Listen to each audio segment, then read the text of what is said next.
you just started playing Echoes of the Plum Grove, or you're thinking about it, but with a game that has not just all of the classic farming sim stuff to manage, but also looking out for infectious diseases and death, you may not know where to start with this one. So I've prepared a list of 25 beginner tips to help you get started in Echoes of the Plum Grove and hopefully help you survive and not die so quickly.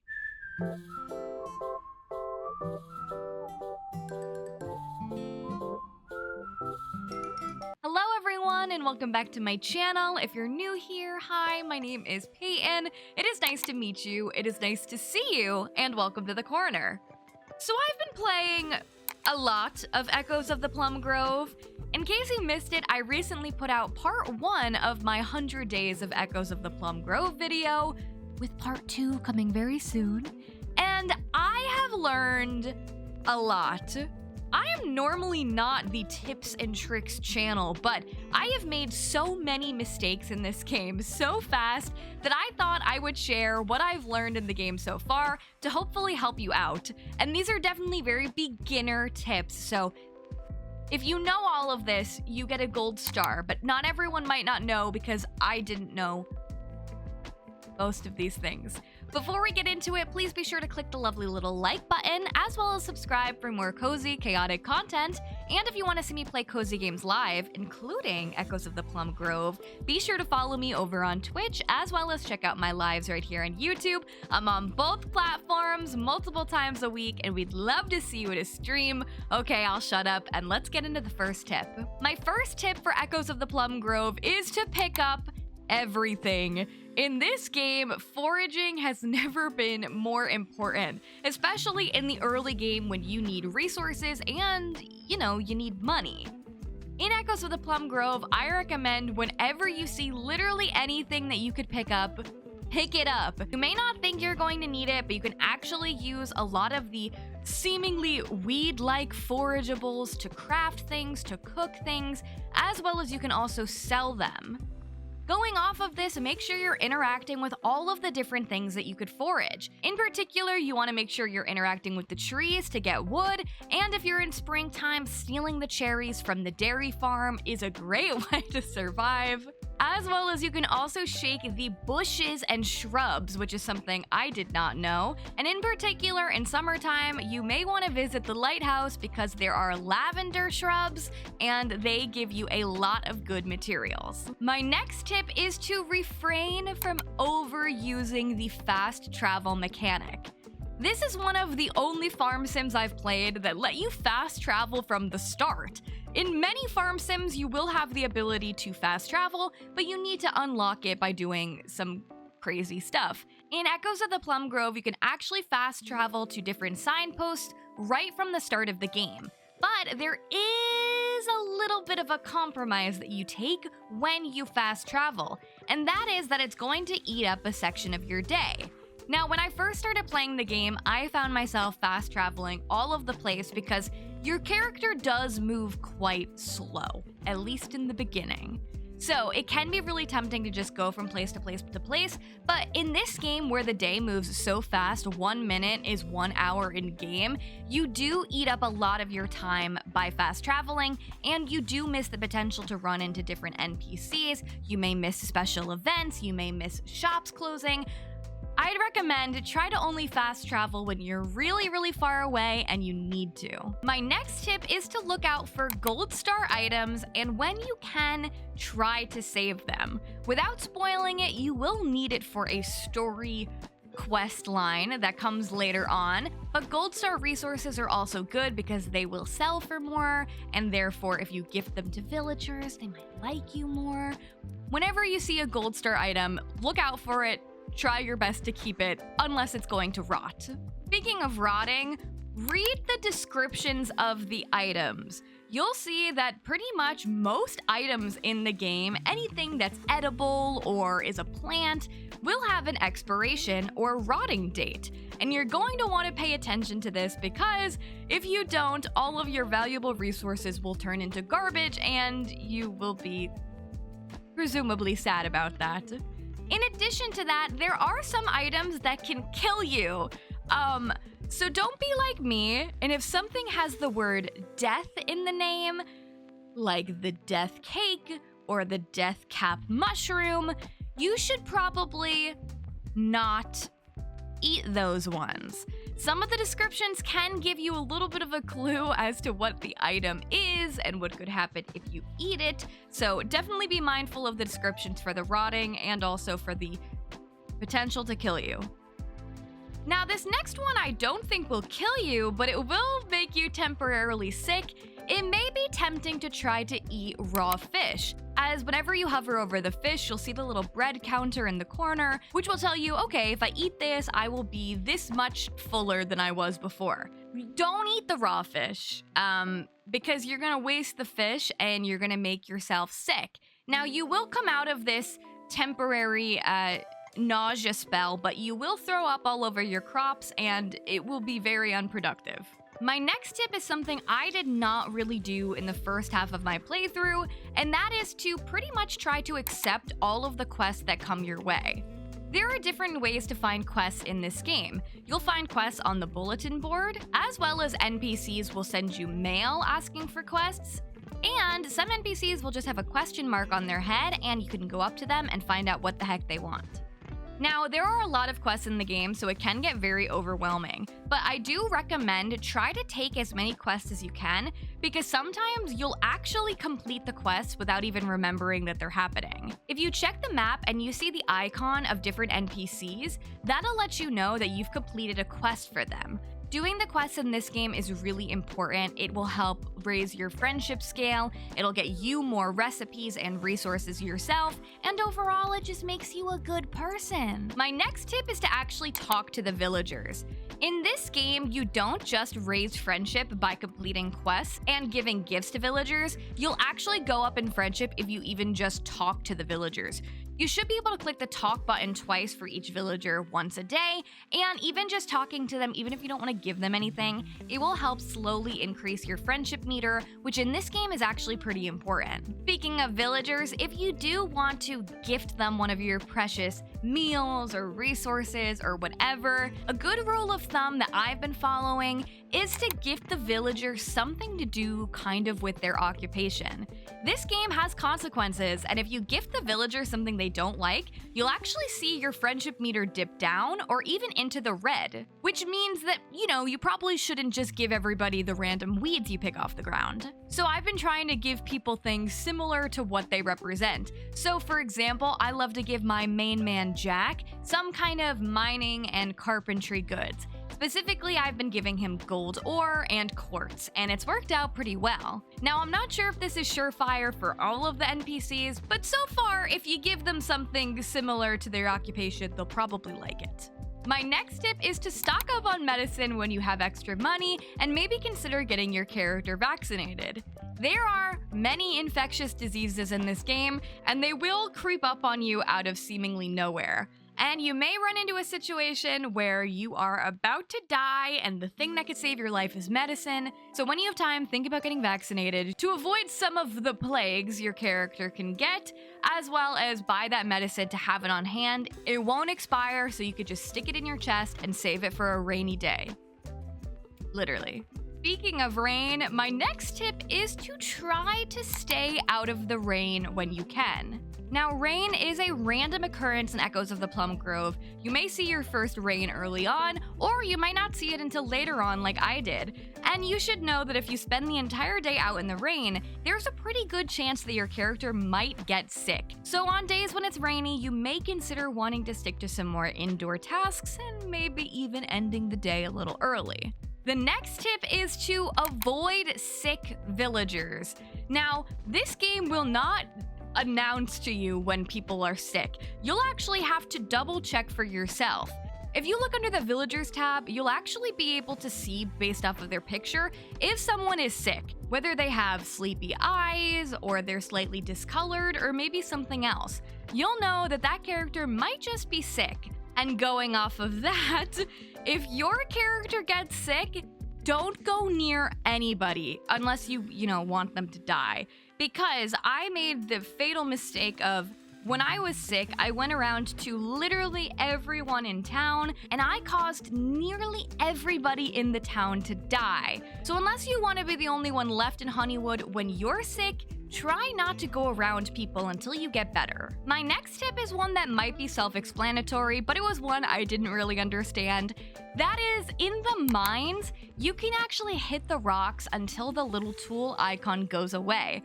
I thought you only got one hit per day in each room of the mine, so I was missing out on a lot of resources. Make sure you're having your character stand in the right place, and you can hit the rock until the symbol goes away, and after it goes away, that'll tell you, okay, come back tomorrow. Speaking of mines, my next tip is to befriend the blacksmith. Specifically, my main friend, Roland. There are a lot of characters in this game to think about befriending, but there are a couple key players that you'll want to get on your good side right from the start. Roland the blacksmith is a really great one because they have a lot of the beginning quests for you. So if you do Roland's quest, maybe give them some items, chat them up, you'll be able to get things like your lantern and maybe even things like more nails. And in this game, you definitely need nails for literally everything. Another character that is really important to befriend is the Doctor. You definitely want to try to make buddy-buddy with the Doctor, because as you raise your friendship with the Doctor, they may just gift you medicine, which is really important because some medicine is like 500 coins, and that is pretty tough to come by, especially early on in the game. Another set of characters you should consider befriending are the children. Now, in my first half of the playthrough, I didn't care about the kids at all. I was insulting them, I was ignoring them, but if there ever comes a time where your character is about to be on their deathbed, the only way you can continue the game from where you're at without having to totally start over. Now, if you haven't gotten married or had a kid of your own, you can also adopt a child in the game. But the catch is you can't just adopt a child all willy-nilly. You have to actually become friendly with the child. So if you're about to die and you're running around with your adoption papers and none of the kids want you to adopt them, then you're pretty much screwed. So make sure you befriend some of the children early. A good way is to gift them things like ice cream, as well as complete their quest, which are usually like finding their lost toys. Don't just completely ignore them. They are important members of society and they may just save your life. If you have an NPC that is your marriage or romance candidate of choice, it may be smart to befriend their relatives, because once you get to a high enough friendship status with your person where you can ask them to go on a date, they might just ask you to first become better friends with one of their relatives. This happened to me, an example of my NPC of choice, Jack. He wanted me to get a full friendship level with his brother, William, before I could go on a date with him. So to save time while you're gifting your sweetie of choice, maybe also throw their brother, sister, mother, father, maybe give them a gift too, just to speed along the process. My next tip is to actually try to go to the weddings and funerals. In Echoes of the Plum Grove, people get married and die a couple times a week. And it may seem tempting to just avoid these ceremonies because nothing like really happens at them, but they're actually a really great way to run into pretty much all of the NPCs at once. It's a really good chance to see everybody, talk to everybody, see if anybody has quests, as well as to just raise your friendship, just go around to everybody and double click that talk button. It's a great way to see everybody without having to chase everybody down, because a lot of times the villagers in this game are a little tricky to find, so use these big events as an opportunity to network and befriend all of the different villagers. My next tip, you don't have to do this. Am I saying I did this? No, I don't know what you're accusing me of, but if there's an NPC you need out of the way, say they announce their wedding to the man you've been chasing the whole game so far, you can actually try to kill off other NPCs. The way you do this is you can poison them by a couple different methods.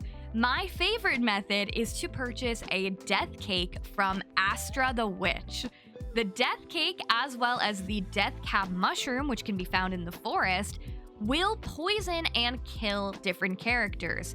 Now, the NPC might not choose to eat the item you give them. They have to kind of be stupid enough to do it, but there's a good chance most of them are stupid enough to do it, especially with the death cake, which looks pretty unassuming other than having the name Death Cake. So don't feel too bad if the NPC you want to marry is getting married to someone else. You can just get them out of the way, or if there's a child you need to adopt, but you know, you can't adopt them because their parents are alive. I didn't say it. You said it. You thought it, not me. My next tip is to prioritize making artisan machines early on in this game.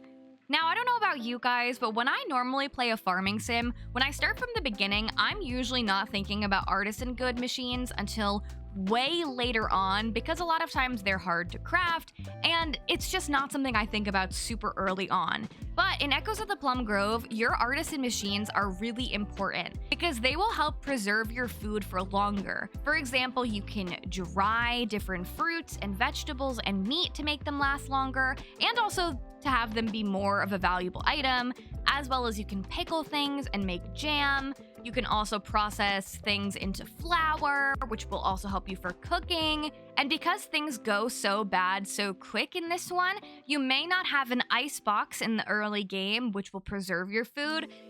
Trying to turn everything into artisan goods is a great way to make sure you're not wasting any of the crops you've grown. Going off of that though, if everything you're making and or grabbing does seem to be going bad, it may be tempting to just forget about your rot. I don't even know if you can sell it. I'm sure you can. But I'd recommend keeping your rot. When you make a composter, you can actually use your rot to make fertilizer, which will help you get better quality crops. My next tip is to prioritize and utilize cooking in this game. This is yet another classic farming sim mechanic that I ignore most of the time. In other farming sim games, I try to avoid cooking at all costs because I think it's annoying and hard. And in this game, the cooking can be difficult, but it's important because the crops are going to go bad. So the cooking, like the artisan machines, will help preserve your food for longer. They'll also make it more valuable, and cooking meals is a really great thing to gift to villagers. They'll usually like a cooked meal too, and they're really good for your character to manage your hunger level. Something that I like to cook early on is the survival salad, which is just made out of some different forageable items. It's super easy to make, and it will help your character not starve. Sticking with crops for a second, another tip is to try to grow fruit trees as soon as you can.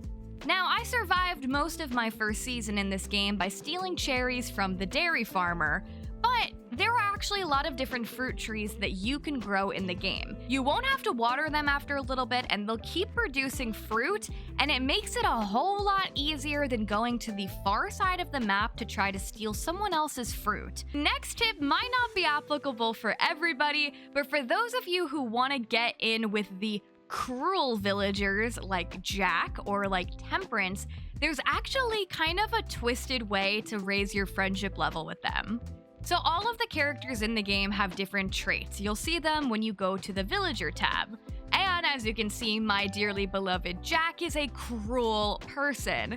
You can actually raise your friendship with them by insulting other villagers. Particularly in the beginning of the game, Temperance will have a quest for you where they'll ask you to insult like 20 different villagers. And if you do this quest, it will raise your friendship automatically with every other cruel villager that's currently in the game. So if you want to get on Jack's good side, it may be beneficial to insult some people. My next tip is in the deep forest. Whenever you see the deer or potentially a bear, make sure you go over to the animal and pet them, as they'll give you an item. If it's a deer, you'll get an antler. If it's the bear, you'll get the bear claw. And these forageables are more valuable than ones you'll just find on the ground, and it's a good way to make extra money if you're in a pinch. My next tip is to save often and strategically. Echoes of the Plum Grove is a farming sim that doesn't make you wait until you finish a day to save. You can actually save at any point, and you can save in different files at any point. So, without spoiling what happened to me too much, I would recommend saving often and as different files, because if your character dies and you don't have a child on standby ready to continue playing as, you will have to go back to spring year 1. And if you don't want to do that, I'd recommend saving like, okay, it's fall year 1, I'm gonna save on the 1st, I'm gonna save on the 10th, just so you have different options to load back into. Death is inevitable, but you may be able to get around it a little bit based off of how and when you save the game. And my bonus tip is to adjust the settings of the game to however you please. I think the best part about Echoes of the Plum Grove is it gives you the ability to customize how you want to play this game. If you're watching this video and you're thinking, wow, Payton, this game looks not cozy, it looks too difficult, you can actually make it however you want. You can turn off pretty much any feature that makes the game super challenging. You can turn off character aging, you can turn off death, diseases, having your food rot, having your tools break. You can turn off all of the things. And it's not an all or nothing kind of outlook. You can either turn off a couple things, you can turn off everything. If you really want to challenge yourself, but you just don't want your tools to break or something like that, you can tailor it to how you want to play this game and really make the experience your own. And there you have it! Those were my 25 plus beginner tips for Echoes of the Plum Grove. I am normally not a tips and tricks channel, so let me know, how did I do? Did you know any of these tips? Were they new to you? And what other tips do you have that can help out some other players? Let me know in the comments below. Please be sure to click the lovely little like button, as well as subscribe for more cozy, chaotic content. Thank you for watching. I will see you in the next one. Bye-bye!